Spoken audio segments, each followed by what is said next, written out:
And now, I'm very excited to say we have reached the final session of our day. This is a really fun and exciting session where we have several different project owners pitching their projects for some investment feedback. We have another hybrid session, which is moderated online. And you also have the pleasure of me handing over to my colleague, Pilar, but I think she might be, are you coming, Pilar? Yeah, okay. So I'm going to swap spots and go back at the back and hand over to Pilar.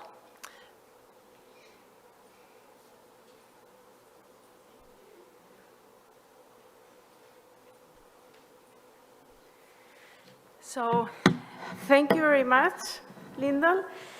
Thank you very much, everybody here, for this long day of sessions and presentations. And thank you very much for the ones that have been watching this online. In fact, we don't have many people, but they have stayed for a long day, most of them. So it looks like it's been interesting. So we have arrived to our last session, session 8, accelerating and upscaling projects, forest investment projects. This will be moderated by Matthew Reddy. He couldn't make it finally because of visa issues, but I think he will make a great job from home. So during this session, we will have first 2 technical assistance facilities. We have Martin Hall from UNEP. You can come to the table. And we have online Daniel Naef from Rainforest, who will join us remotely.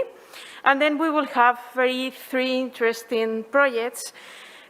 One from Ghana, Kofi, that he's already joining us remotely, and 2 from the room. We have Sebastián de la Hoz from Guatemala and Anali Bustos from Argentina. So you can go, and like that we don't move later. So Matthew, are you there? Yeah, I see you in the screen. Yes. Great to see Good evening. Good evening, Pilar. So I let you the floor, and you can continue. Thank you very much. Thank you so much. And yes, as Pilar said, unfortunately, I can't be with you in Seoul right now, which is a huge disappointment, but thank you for this opportunity to be able to join online. My name is Matthew Reddy. I'm the Senior Private Sector Specialist with the GEF, the Global Environment Facility. You will have heard some encouraging words, I hope, today from our CEO, Carlos Manuel Rodriguez. And wasn't that a terrific session just before, because that leads so well to the subject matter of and themes that we'll be exploring in this session today, which is this idea of accelerating and upscaling. So think of those two concepts. We'll explore those concepts in this session as well. Investment in forest projects. And what I'd like to do is just lay out a few points for this session today. We'll be starting with Daniel Naef, who is the co-founder of Rainforest, joining us online. Martin Haller, who is the program manager of climate finance with UNEP. And then we go into, some really fascinating projects. This is what I love about the World Forestry Congress. It really is the World Forestry Congress. And so we have Kofi Deborah joining us online, who is the co-founder of and partner in Oko Forests, based in Ghana. Sebastián de la Hoz, general manager for Green Balam Forests in Guatemala. And Anali Bustos from restoring the Espinal Forests in Monte Alegre, which of course is in Argentina. And following these kind of pitches, we're going to explore a little bit about, what are some of the needs and requirements of finance? What are the types of finance that are needed? We just heard in the previous session in the comments, we need finance that's suitable for smallholders, inclusive finance, and for finance that's needed to be viable and not donor dependent. But of course, there is a role for the public sector in this, in de-risking. There are new models for carbon and biodiversity finance, indeed, and innovative approaches. And we're going to listen to some of these innovative approaches today from the investors, but also from the requirements of the projects. So that's what we want to get out of today. And of course, at the end, we may even have some time for questions. Now, I know that this session's been running very well on time.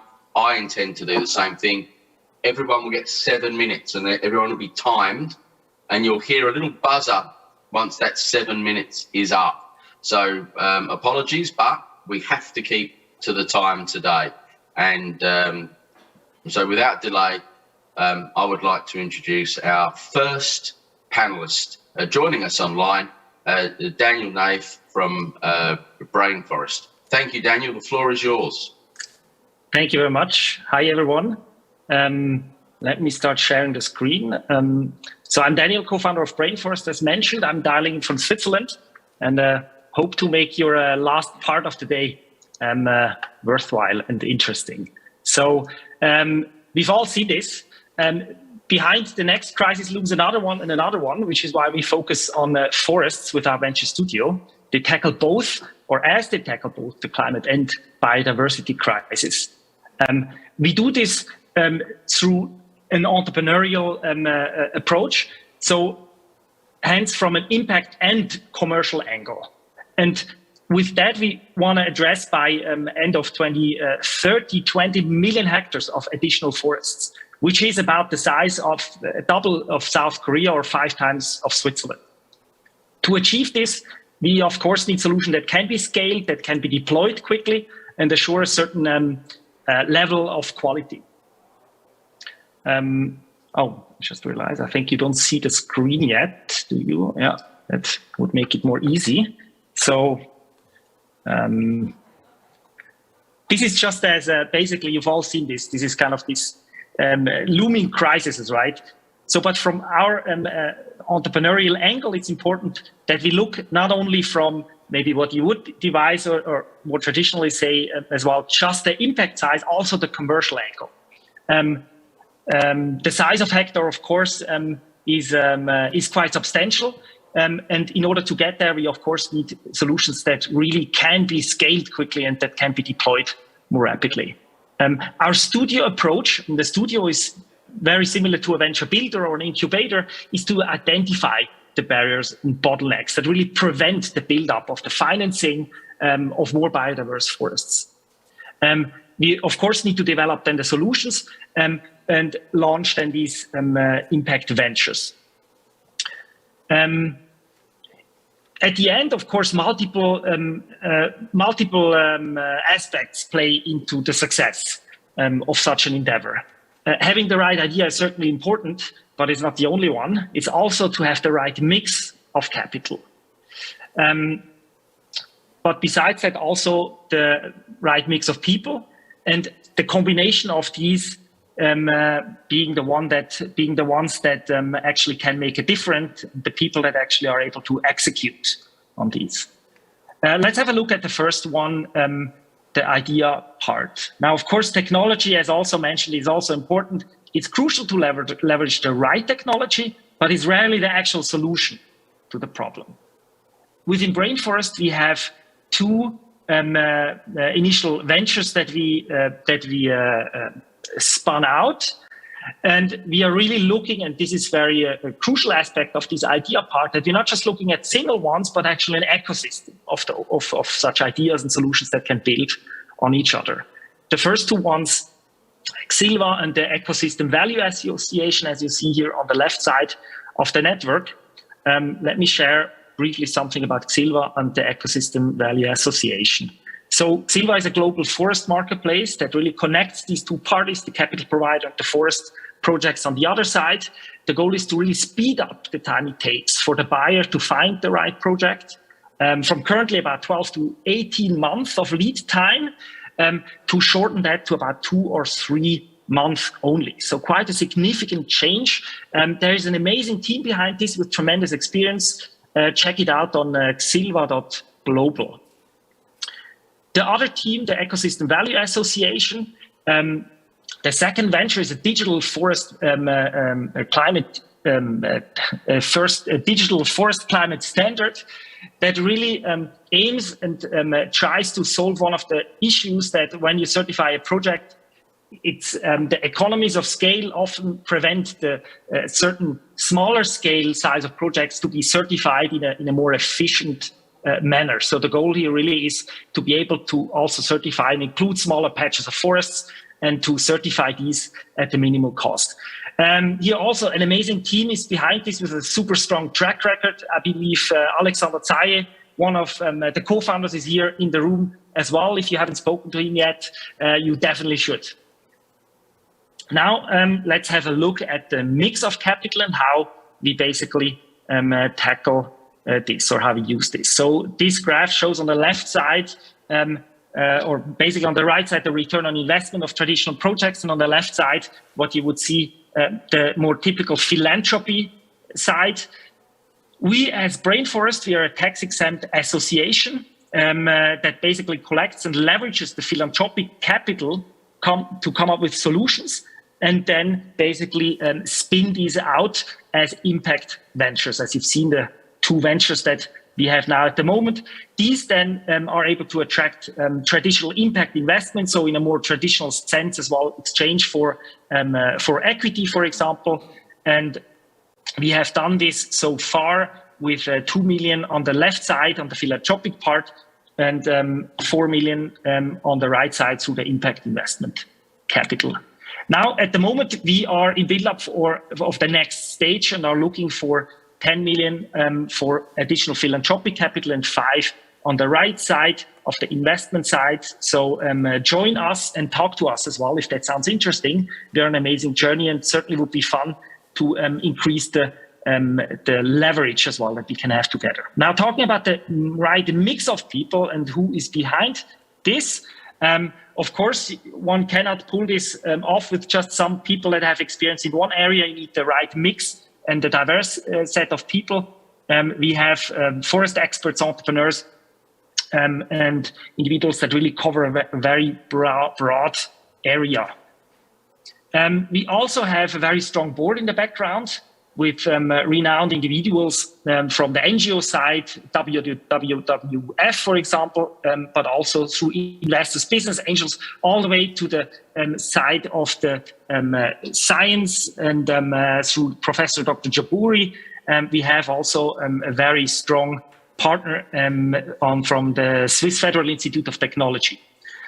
We also have a hands-on advisory board with unicorn entrepreneurs such as Amir Swissa, for example, but also bioeconomy expert and initiator of Institute Amazonia 4.0, Carlos Nobre, and of course, more individuals. So that was already it. Thank you very much. Get in touch with us through our webpage, brainforest.global, or follow us on Twitter, and make sure to have a chat also with Alexander Zaye, as he's from us on site. Thank you very much.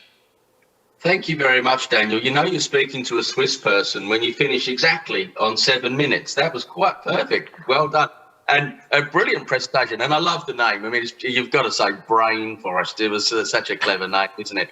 But I think those two examples that you demonstrated there, you know, really are on this upscaling, this goal of 20 million hectares. Driving scale for certification, I think, is another way of considering upscaling. And of course, bringing that investment turnaround time from 2 years to 2 months. You know, I'd like to learn a little bit more about that as well. That's fascinating. Thanks very much. Okay, now we're turning back into the room now, and we're going to ask Martin Haller from UNEP to give his perspective. Martin, the floor is yours. Great, thank you very much, and thanks for that. I'll be following up just now, just with a bit of a scene setting, and then a few words about where my perspective comes from on this issue before we turn it over to the projects. I mean, I think in terms of the context, and that's been re-emphasized numerous times today as to where we're at. There's good news in that the importance of forests as a response to environmental crises is recognized. So we're beyond now just the awareness raising phase. I think we were in that for a couple of decades and looking to solutions. And that's good news. Also on the good news, we see, I think daily now, more pledges and commitments coming from financial institutions, from businesses in terms of pledges to investment in nature-based solutions, to net zero commitments. And so there's clearly a lot more interest now from the private sector in this kind of solution. Having said that, we're not quite all the way there yet. I was discussing with Espen Brandy just a few minutes ago and noting that, although there are a lot of investors who presented today, none are purely private investors. None are, from the purely private side. There are no pension funds, no institutional investors, but only the concessional side of things. So we're not quite there yet. Also, we note that although there's interest and growing commitments, on the ground, the action is severely lagging. And what do we mean by that? When we look at what can be invested in this sector, what are the business ventures that are being developed, that are finding the innovative ways to combine profitability with better environmental outcomes, better social outcomes, we see those as lagging behind. There's few, far between, and certainly not at the scale that is needed to attract the kind of investment that is needed for solutions at scale. And we see that as a problem, really, that we're facing a bottleneck where with more money and more interest coming into this sector, the issue of the lack of pipeline of actual projects on the ground that can deliver the multiple benefits, we are really facing a crucial bottleneck. So from the issue to part of the solution, with these problems in mind, UNEP and the Frankfurt School of Finance of Management set up the Restoration Seed Capital Facility about a year and a half ago with the aim to accelerate private investment in forest projects. With that, we try to address two issues. The first of them is that there are still too few dedicated investment funds that can channel private investment to innovative forest solutions. I mean, we do have investors that can invest directly in individual projects if the projects are of certain size, but we've heard about the problem of scale, and one of the ways to respond to that is to have investment funds that can pool together different projects and offer sufficient scale for investors to channel their money to the solutions on the ground. So to address this issue, the Restoration Seed Capital Facility offers a fund development support line, and this helps fund managers at the point when they have developed an idea and are pitching to investors. And typically they think that this will be a few months, but what we see is that it's more a question of a year and a half to 2 years. And to help them get through that pinch point, the Restoration Seed Capital Facility offers support. The second problem, and the one that concerns us more directly in this session, is that there are too few projects and ventures being developed on the ground. And typically, that means that the fund managers themselves still have to get very active in terms of identifying, screening, and developing projects on the ground.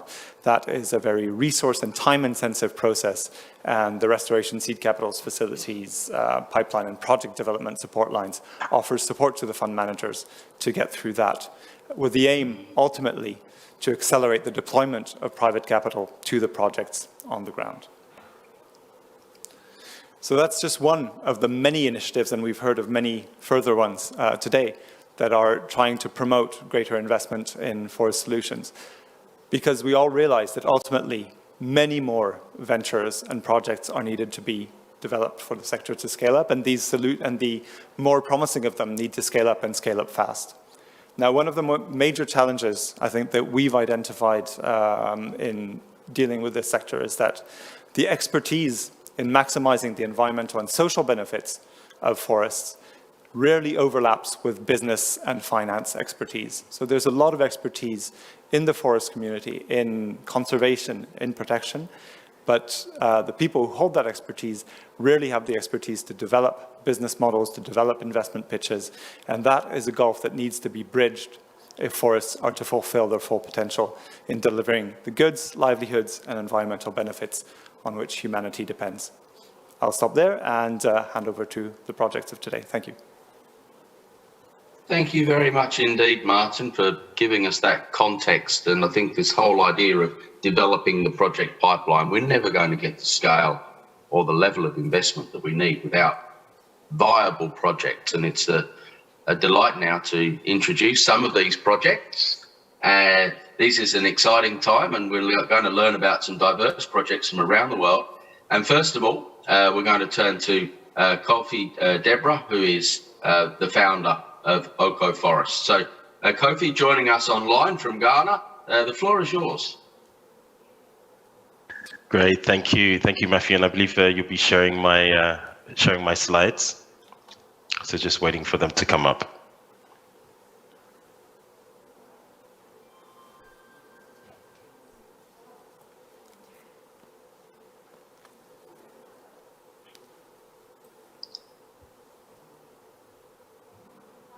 And if not, I can also share them.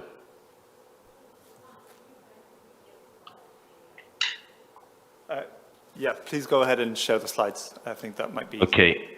Right. Okay. So I don't have. Maybe I need to be made a host because I don't see. Okay. Here we go. Sorry, I've just seen it. All right.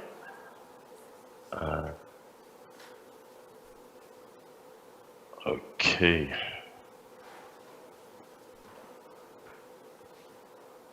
Okay. Can you see them? If you can put it onto the presenter mode, please, Kofi, we can see it really well then.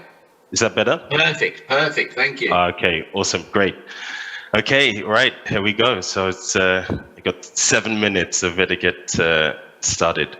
Okay. Thank you so much for the introduction, Matthew. And I'm really delighted and honored to be presenting today at the 15th World Forestry Congress. So, as you heard, I'm Kofi Deborah, and I'm British Ghanaian, and I founded Oko Forest in 2016. And we create stronger enabling environments where farmers can flourish.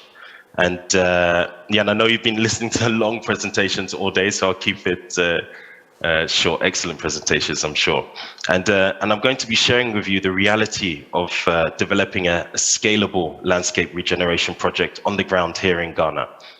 And as we know, according to the FAO, there are 874 million hectares of arable land in Africa. And so if we take like a modest figure of 7 tons of carbon sequestered per hectare, it represents 6.1 billion tons potential for carbon sequestration.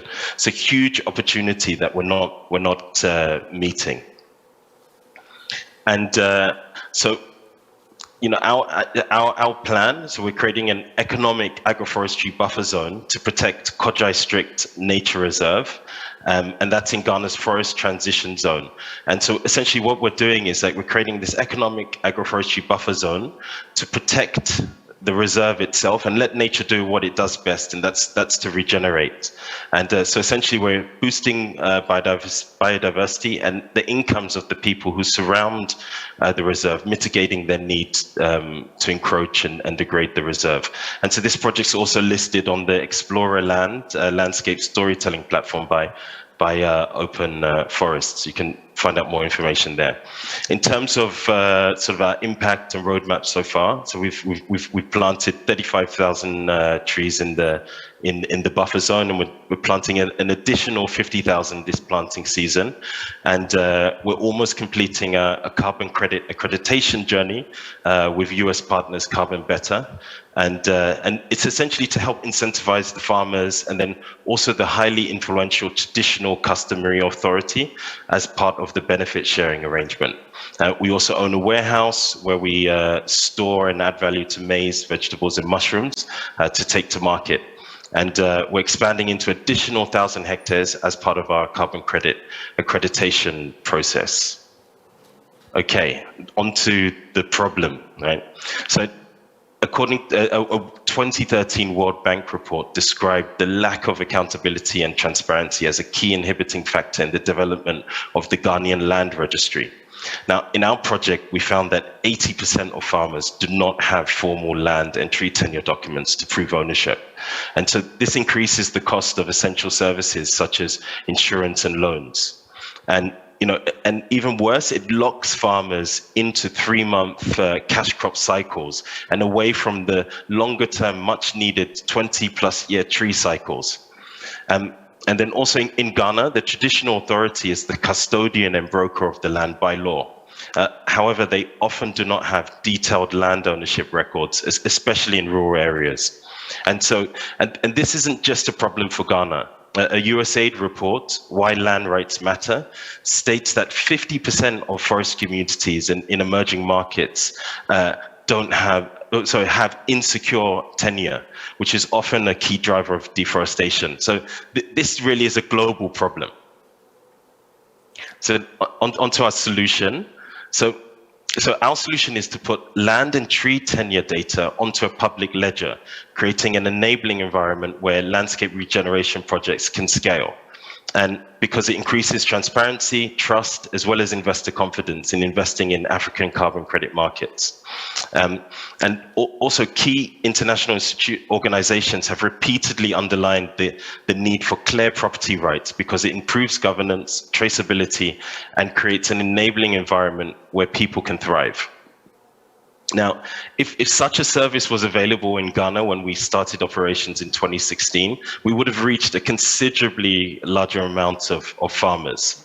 And then also what's great about this solution, it complements existing solutions such as the community resource management area mechanism that gives communities more ownership of their resources. And I'm more than happy to talk at length about the CREMA mechanism after this call if anyone's interested. I'll share my contact details after this presentation.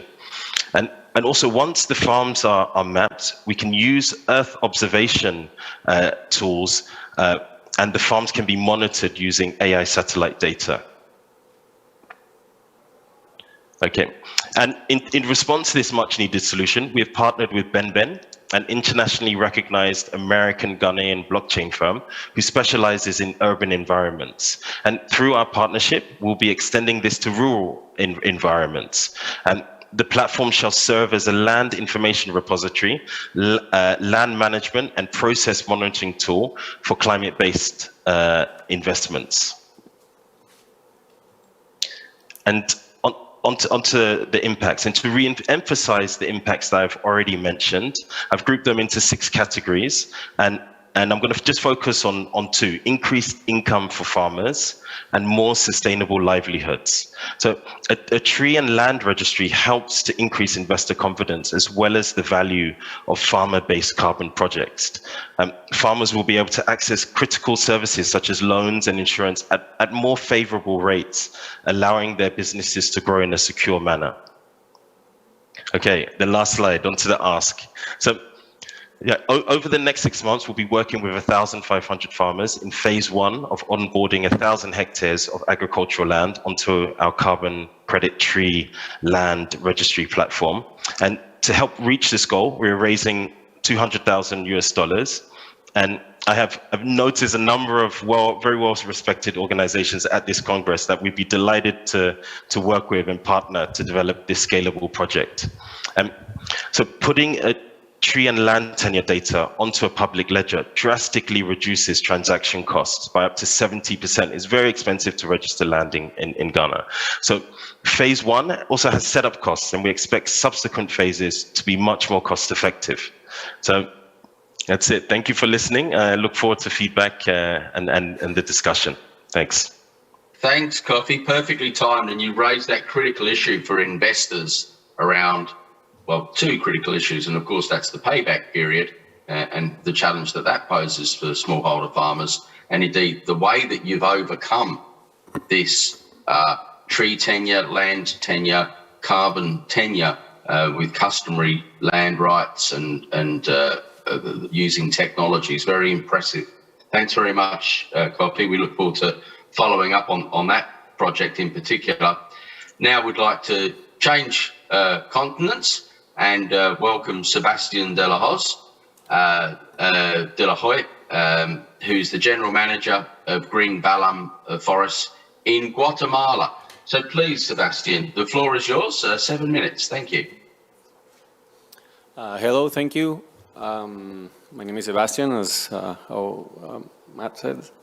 I'm presenting the Yash Balam Biological Corridor. This is located in the Maya Biosphere Reserve in Guatemala. The Maya Biosphere Reserve is 2.1 million hectares. It's divided in 3 zones: the core zones, which are the national parks, the multiple use zones, which has a project of community concessions, which is really known around the world, which is forest communities, local communities that manage the forest in exchange of timber, sustainable harvesting timber. And there's the buffer zone, which is 470,000 hectares, which in the last 25 years has been 80% deforested. And basically that's where we are trying to get involved in restore and conserve what is still there. So here, this is the Biosphere Reserve, Maya Biosphere Reserve. Basically, it has been deforested for cattle ranching is the main problem. And also, lately, there's the palm oil industry is getting also in the deforestation. As you can see in the map, most of the buffer zone is gone, is destroyed, and it's still going on.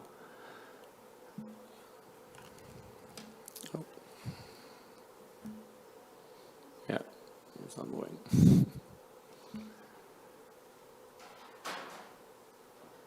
So basically what we're trying to do is we are trying to create a project that will help the government and help also the national parks with the capacity building, and they are lacking of resources for protecting this area. The buffer zone is, all of it is private owned. 80% has certainty in land tenure. So we are already, I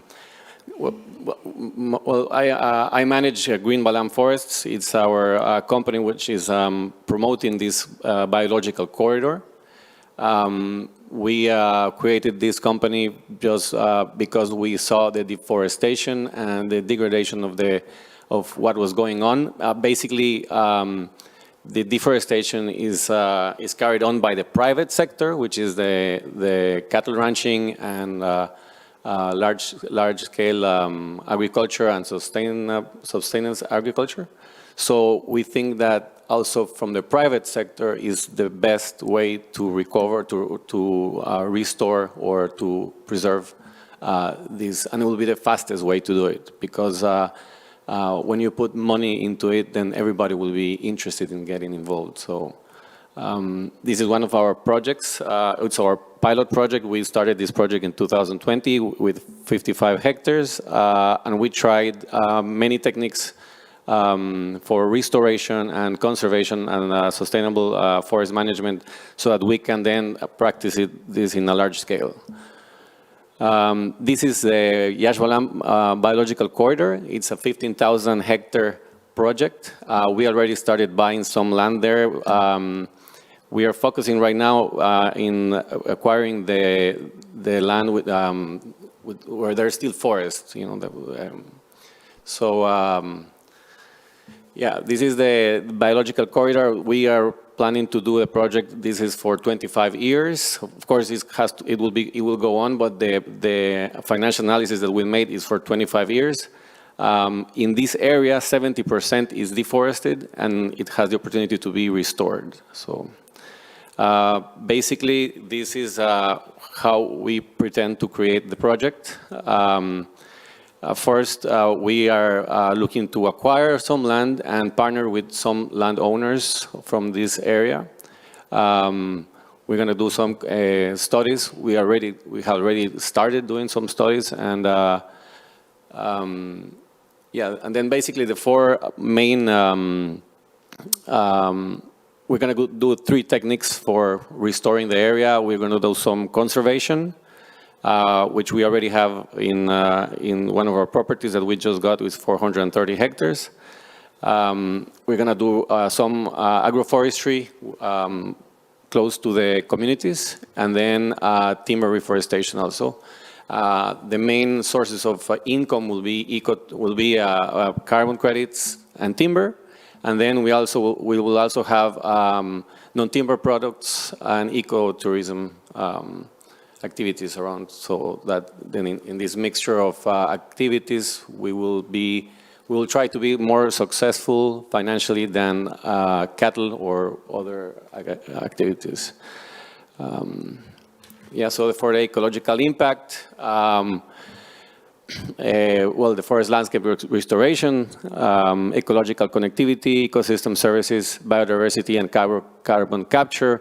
These are some of the monitoring that we've had in one of our properties, and as you can see, there's like a very, very high biodiversity in this area that is at risk, and there's a lot of endangered species that we are being protected at the moment right now. So, and there, we have also wetlands. This area is connecting 4 protected areas: Tikal National Park, which is very famous, and other 2 protected areas to the north, and to the south we are connecting Cerro Cahui biotope and the biggest lake in the area, which has a fresh water source, and also we have wetlands in this area. For the social impact, we are building strategic local partnerships with government organizations and NGOs that are working around, also with communities. Yeah, and also we already started working with some of the with Rainforest Alliance, WCS. They are helping us to do the monitoring for wildlife, and we are in discussions with INAP, CONAP, and MAGA, which are the government organizations that control these type of activities.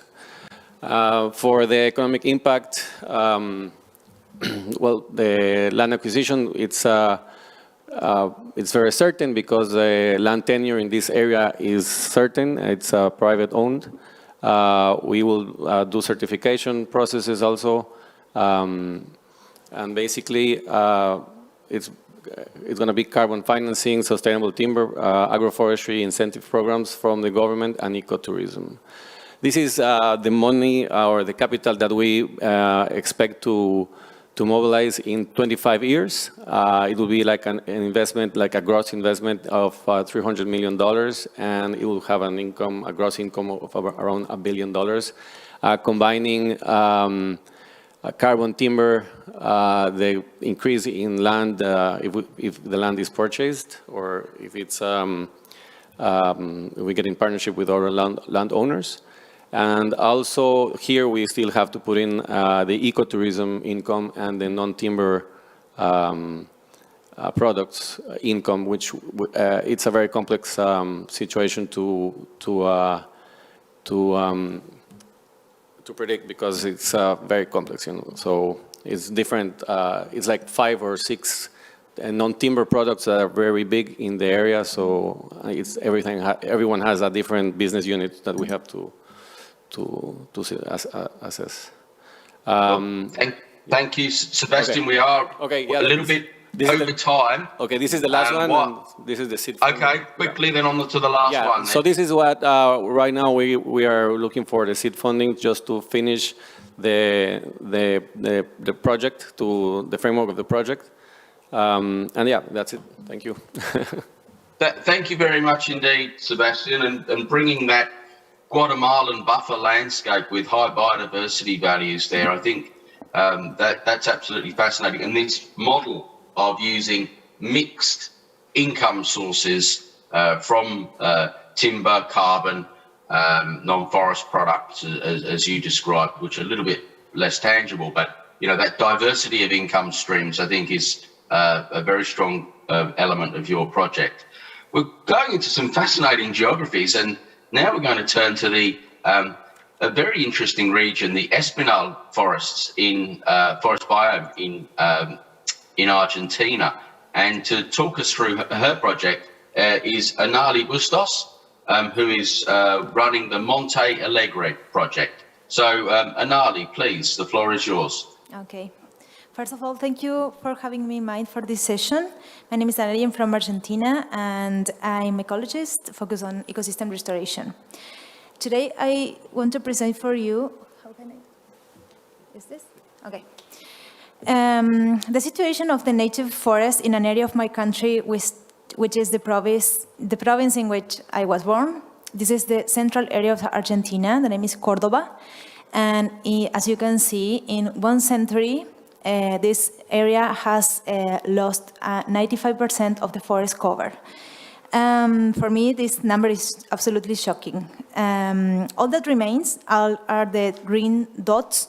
Those are mountain forests, and there are some forest restoration projects that are being implemented in this area, but not in the white part of the picture. And the question is why this situation appeared, and the answer is simple. The lands in the white part of the photo are low, flat, and very fertile. The perfect package for agriculture. So agriculture has been the main pressure over the native forest, but it also has also been accompanied by other pressures like urbanization, exotic plant species, the fires, natural or intentional fires. So as a conclusion, I would say that we need to reframe our understanding on deforestation, because deforestation is not a problem. Deforestation is a consequence of our economic system today. At this point, many questions appear. So I'm wondering what can we do what are the possible solutions for this? Also, I think also about who are all the people who should be involved in solving this problem. Also, how much it costs, or who can pay for it, or what kind of circular systems can we think or reframe to find solutions. And also, I think about how can we integrate forests into this kind of circular economic schemes. What is the role of the national state in this, and how to create alliances with companies. But also for me, the main thing is how can we combine the owners of the land so that they can quantify and value the services of the forest in these regions, and stops seeing the forest as a loss of arable land. So I'm gonna tell a really short story. After finishing my degree in science, I was contacted by a family. They are farmers, and they have into their property a forest, a native forest of 100 hectares. So this forest was degraded, and they contacted me just to start restoration activities. So I started with this work in 2016, and the task never stopped. Although sometimes there were changes on the rhythm of the work, because the family sometimes considered that they didn't have enough resources to afford the restoration activities. And then something really good happened. It was that I applied to the Restoration Stewards program from the Global Landscape Forum. So I won this funding for the project.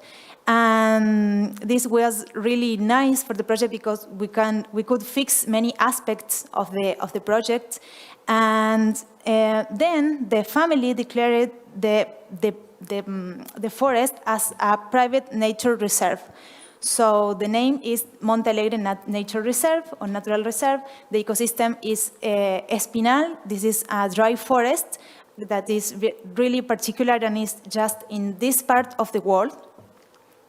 And the most important thing for me is that because of these changes and the impact of the forest project in their life, in the family life, they decided to leave traditional agricultural practice to start the transition to agroecological practices. So I after this, the important point is that this project has had a lot of visibility in the region, in my province, and also in the country. And it has visibility in the local media, and that generated interest by the local communities and by other landowners around this. So as I am the coordinator of the project, I'm being contacted by many other landowners who want to replicate the actions of Montealegre in their properties. And they are requesting for technical assistance, financial support, because in most of the cases they don't have resources to do these restoration activities. So this is a central point for me because they have the will, which is wonderful, but not the resources. But again, they have the will, and that's for me, from my point of view, the most hard part of the problem, because they have the land tenure. So I have been thinking about a project, and this is the title of this presentation, and is, well, I forgot to show the results of Montealegre. I will continue speaking. So my idea first is to create a work team to replicate the actions in Montealegre in other properties, with other landowners, with other families. So what I have in mind is to apply the learnings and lessons capitalized in the Montealegre project, starting a new forest restoration project in the lowland flat areas of Córdoba, working together with the landowners, but also engaging the local communities. Some ideas I have for this project is, well, the main goal is contribute to the sustainability, integrity, and ecosystem services and cultural heritage of native forests in central Argentina. And my idea, or what I have in mind, is in stage 1, an assessment of the current state of the forest in these flat areas of the province. In this stage, the initial objective will be to form a technical team to collect all the previously existing information on the status of this forest, and also to use many other tools like satellite images, analysis, or combined with field surveys to really have a good picture of the current state of the forest in Córdoba. And Ali, we are a little bit over time, so okay. I would like to request a short summary to finish, please. Okay. So the idea is just to replicate this, and the important point for me is that the landowners are requesting for this help. And as you can see, I have some ideas and solutions in mind, but I also have many questions, mainly regarding the economic and financial aspects of the project. I agree with Martin, because my background is in ecology and restoration practices, but I really need help to reframe and expand the idea in the other aspects, the economic and financial aspects. So I'm open and grateful to receive questions and suggestions and comments about this. Thank you. Thank you so much, Anali, and I think this question of scaling through farmer to farmer direct exchange, I think that's a very successful model, and will hold great potential for what you're trying to do in that important Espinal forest region. Thank you so much. Now, we're going to turn to back to Daniel and back to Martin. Perhaps we'll start with you, Daniel, first, and share some reflections on what you've heard on these 3 fascinating projects, 3 very different geographies, but trying to tackle each of these, systemic challenges to finance in that local way. So, Daniel, if we may turn to you for your reflections on what you've heard today. Yeah, of course. Thanks a lot. Thanks as well to the presenters and the projects. Super interesting. I think so. Some I think thoughts or reflective thoughts maybe is one topic that just keeps, I think, either directly or indirectly popping up again and again is the economic incentive. It's, I think, so often when we want to have a change or when we wish a situation to be different in the future, there are two ways at the end, I think, often how one can look at it. And the one is, the one is a much more intended different situation that maybe comes out of passion, out of will to change something for the good, which I think very often is as well a big driver in the projects and the entire space that we're in. The other aspect, I think, is often a brutally economic one, which particularly to convince and to kind of get those in joining such a mission. I think we often tend to forget that whereas for us it's clear the passion and it's obvious why we need a change, others, they can more easily be influenced by showing them that there's a brutally economic incentive there.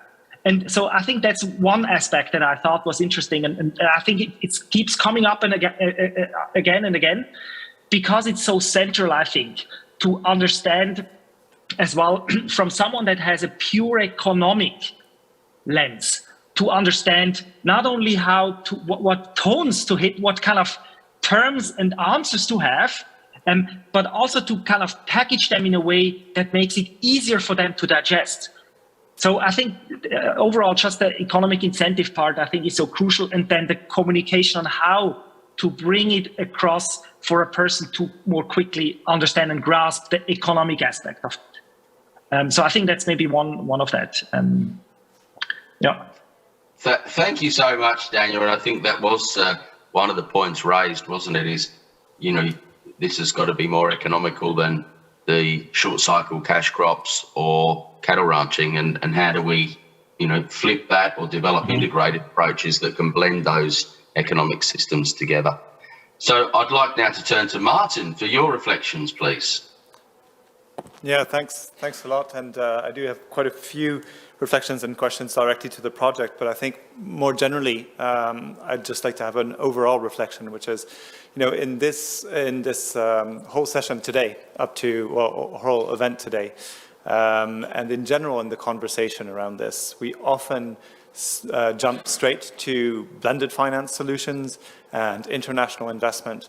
And I think what we see from these three fantastic projects is that very often, you know, the solution might be simpler than that and might not involve, you know, international movements of capital and complicated financial structures. And so I think it's really interesting to see here the diversity of needs, the diversity of economic situations. And yeah, as I said, I have a few questions directly to the project, but I think it's quite clear also to have the need to have that reflection around what type of financial needs are, and not necessarily jump to investment as the first answer. Yeah, but thank you, Martin. I think that's a really crucial point, and mainstreaming forestry investments and the work that you're doing, I think is very valuable in building and accelerating opportunities for investment. Now, Pilar, we have a few minutes. Thank you to all of our presenters today. That was wonderful, and we're on time. Well done. And I think you really communicated your projects well. We can probably take a couple of questions from the floor, Pilar.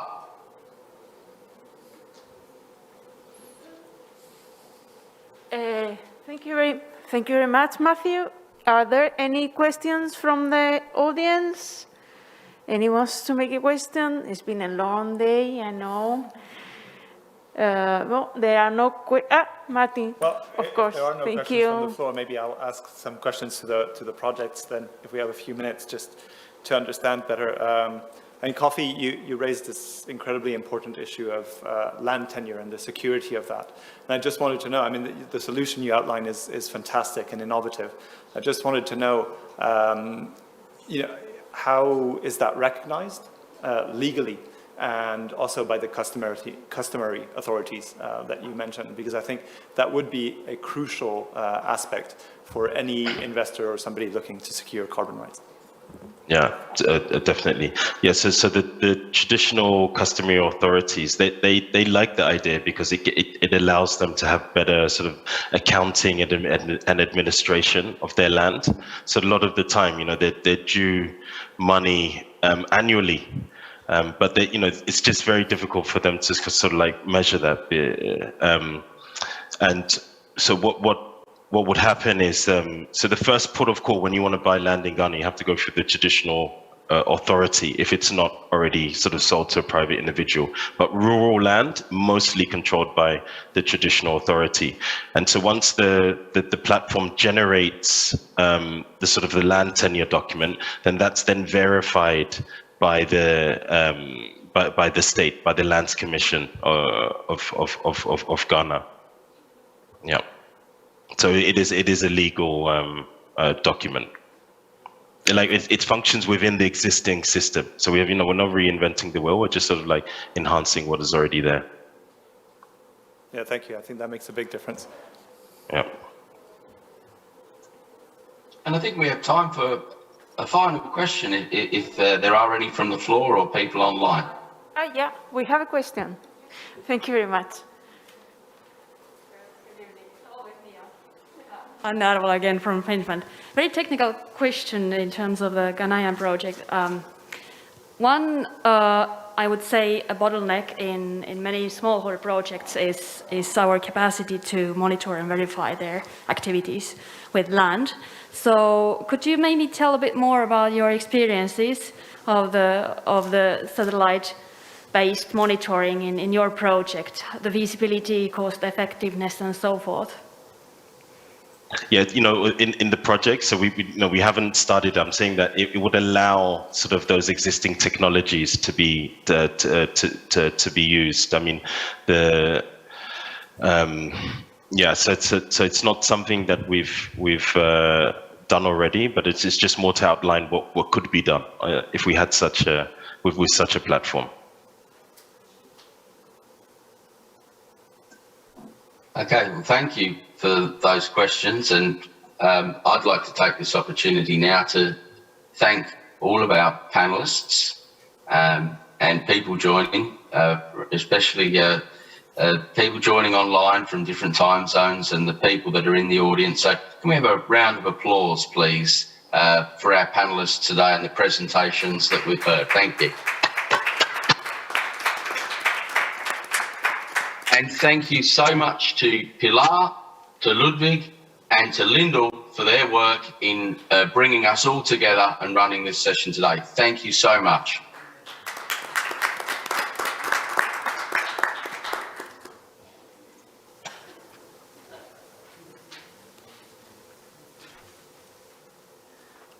Thanks very much. I think Matthew's already left online. So thank you to our panellists. It's been a long day and we have thinned out, so I'm certainly not going to keep you for very long. But I guess just in summing up for the day, I want to reflect on the incredible breadth of ideas and voices and geographies and backgrounds that we heard from. And, over the course of my career, I think, when I started, I heard people used to worry about attracting people to our industry because it was seen as a sunset industry, and that's not what we hear now. The future is bright. We have so many opportunities and solutions, and we heard so much of that today. And whilst I'm tired, I go away energised and really excited. So, I'm just so pleased about the great diversity and interesting perspectives that we heard today. Thank you so much to the people in the room, particularly those who stayed for the long haul. Thank you. And thank you to our online participants. I've been watching who's there, and there's a few there that also have spent many hours. This will all be posted online, and so you'll be able to pick and choose if there's parts of the day that you didn't see and you'd like to. And before we go home, I just do want to do a couple of thank yous. In particular, if you come to Pilar, she has been amazing, and if ever you need assistance with such an event, here is your woman. She has just been incredible, and I couldn't have done it without her. We wouldn't have brought it together without her, and I'm deeply, deeply grateful. And I also just want to thank Ludwig, who I think is behind the pillar over there. Oh, there he is. Thank you, Ludwig, for all your assistance as well. And as I mentioned earlier in the day, Ludwig will also be drafting an outcome statement from this day, so watch out for that. And with that, I'll wrap the day up, and thank you again. And I hope you enjoy the rest of the night, but particularly the rest of the Congress. Thanks very much, everybody.